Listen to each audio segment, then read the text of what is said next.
Hi, the prototype here. So I have a burning issue I want to discuss. This teen girl asked a question to me. She said, why do you get blamed by your parents for the wrong your younger sibling did? Did you get me? Why does she get blamed by her parents for the wrong her younger sibling did? So, in having that conversation, she tells me about how her parents are always beating her, yelling at her, blaming her for the mistakes of her younger sibling. Mind you, she's a teenager. She's about 14, if I'm not mistaken. And she has a younger one. So, they're always blaming her for every little thing this one does, right? You know, this is not a very good place to be for a child. I'm going to elaborate on this issue with an experience I had. So growing up, I had a younger sister. I have a younger sister. And she used to cry a lot. Literally, I called her a crying mantis, right? She cried at every given opportunity. Mommy is going out, she's crying. Mommy is coming back, she's crying. Daddy is taking you out, you're crying. You're hungry, you're crying. You're sleepy, you're crying. You're eating, you're crying. I'm like, what happened? What's wrong with you? Are you alright? You know, it was not funny. I was not a crybaby as a child. I was just a very chill little girl. So all those tears, why are you crying? Now, see where I'm heading to. For every time she threw her tantrums or cried, the first thing you are going to hear is, Sandra, why is she crying? What did you do to her? Excuse you. I don't understand. Why are you asking me? Why are you blaming me? Why are you calling me? She made a mistake, she's crying, you're blaming me. She spoiled something, you're blaming me. Something is not okay. Why are you blaming me? Did I bring her into this world? Is she my responsibility? She's a child, I'm a child.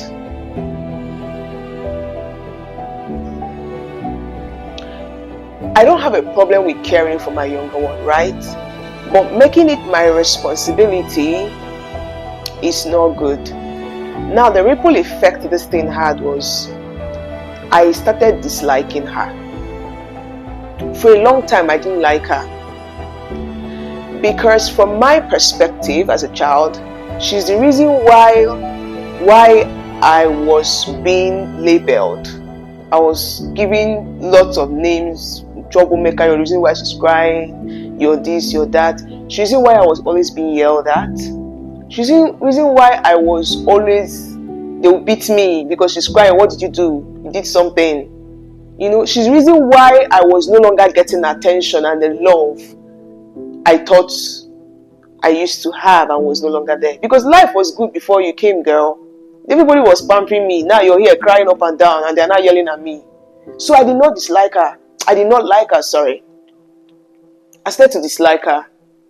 You know, issues like this, blaming your child for the mistake or for whatever it is of their younger one, breeds sibling rivalry. Yes, it also affects their self-esteem. It creates resentment because this child is not happy the way you're treating them. And you as their parents are their superior. They cannot challenge you. They cannot take out their frustration at you. They cannot quarrel you. They cannot argue with you. They cannot even express themselves fully to you. They now take it out on that one. So in my case, since you cry, you came to this world to cry, I will wait for everybody to go out. Then that cry, I will beat you. I will beat you so you cry. Because I did not touch you and you were crying and you were blaming me. You will collect. So you will not cry the cry well. So when they are now yelling at me and beating me, I know that, okay, I actually did something. Oh, since they've been blaming me that I did something, or I'm the reason why you're not okay, I will touch you so that when they are not accusing me, I'll know that true, I did something to you and I will not feel bad. I did not like her because all of a sudden it's just about me and purposely blames at me. I'm a child too. It could also create children that lie because now they're looking for ways to escape the accusations and the bad image you're painting, right? It could also create children that are struggling with self-esteem, confidence, children that cannot speak for themselves. Because at that point, nothing I said mattered. It was like, this child is your responsibility. You were here and she spotted this thing. You were here and this one happened. Hello? Did I ask you to give birth to another child? Why are you blaming me? There is no problem with caring for my younger one. I'll do that with all my heart. But don't make it look like it's my responsibility. I'm a child. Emphatically, we are both children. Don't blame me. There's a way to go about this thing. Don't make it look like you employed a nanny. I'm not your nanny. I need as much love and care and attention as she needs. I can look out for her, but not like an adult would. The tension will always be there. The children would always, especially the one being blamed, will always try to avoid or stay away from this person. They will feel unloved. They will feel like you no longer care for them. They will start looking for succor in friendships amongst their peers in school. They will not trust you anymore. Maybe they used to. Right? It's not a good place to be. There should be a balance on how you deal with these issues. There should be a balance on how you approach your children when they have younger ones you expect them to look out for. Because I know how many times I stuck out my neck to look out for my younger sister. Having your back in school. No one could near her in school. That kind of thing. She's my younger sister. I'm her rear guard. I'll come back home and now I'm the bad person because she fell from chair.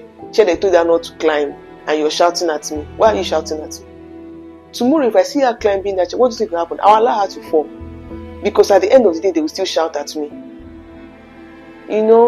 So I'll still drop a note on this, but I just wanted to talk about it because when I got this message, I don't know. It was funny because it just triggered a memory. It took a long time for me and my sister to reconcile because you, I'm in the living room, you're in the bedroom, and my mother knows that we're not in the same place. You're crying, you're asking me why you're crying. Maybe that girl fell. I don't understand. Am I with her? Did I give it to her?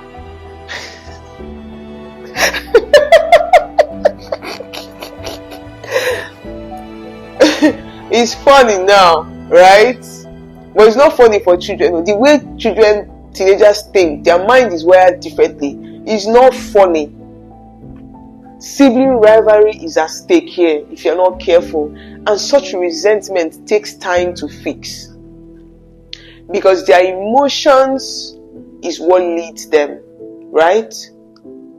They don't think logically like adults.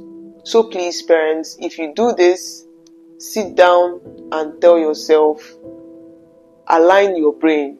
Don't be apportioning blames like that. Find a balance. Know how to diplomatically deal with these issues and know that they're also children, even if they're teenagers. Know that they have a life of their own and this child is not solely their responsibility. They are doing you a favor, as a matter of fact. So please, I'll talk more on this later. See ya.